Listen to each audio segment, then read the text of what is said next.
Dito tayo sa isa naming site, no? Isa naming mini maintenance na building. Ito ay accommodation. So may tawag sila gawa ng may nag-alarm. Ibig sabihin may nag-trigger sa first zone, second zone at zone 3. Kasi itong panel na to ay conventional to, no? So hindi to katulad ng addressable na pag may nag-alarm, makita mo yung number at yung location. Ito by zone lang. Halimbawa, yung zone 1 ay nakakabit ang buong zone 1 ay ang ground floor. O kaya yung zone 2 ay first floor. Ganun lang po. Kaya pag may nag-alarm dito sa zone 2, diba, zone 2 nag-alarm. Titingnan mo, saan yung zone 2? First floor. Lahat ng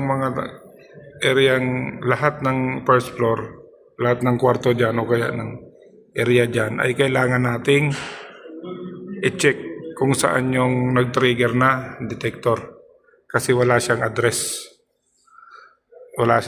Hindi siya addressable. Ito po ay conventional. So pinauna ko na yung bata natin doon para hanapin yung device na nag-trigger. So punta natin sila, no. Yan, no. Nasa first floor yata sila. Kasi meron din sa second floor eh. So nandito sila. Ay. Detector not working. Trigger. Detector na lang already po doon sa apa na. You see? This one. So MCP? Yes, MCP. Mr. Guess. Yes. So ito yung isang nag-trigger na device. May nagpindot ng May nagpindot ng MCP. Yan o. Kung mapansin nyo po, naka-trigger siya. Nakapula. So kailangan natin i-reset yan. Yan.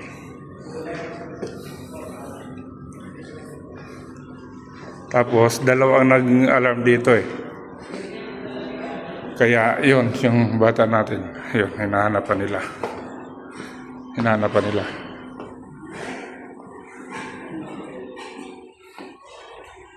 Kaya yan, iniisa-isa nila yung mga kwarto. Yan ang yan yung hindi maganda sa conventional system na fire alarm. Pag may nag-trigger, iisa-isain mo talaga hanapin. Yan, tinahanap na nila. Itong sticker na to, hindi po yan loop, bali zone yan, zone number yan. Bali lang yung sticker, no. Yan po ang pinaka niya, normal na function niya, nagbi-blink ng green. Kapag naka-trigger yan, magpupula yan, naka-steady ng pula, nakailaw ng pula yan. So yun, isa-isa nila.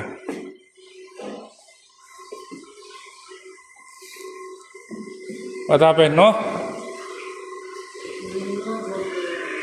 No problem.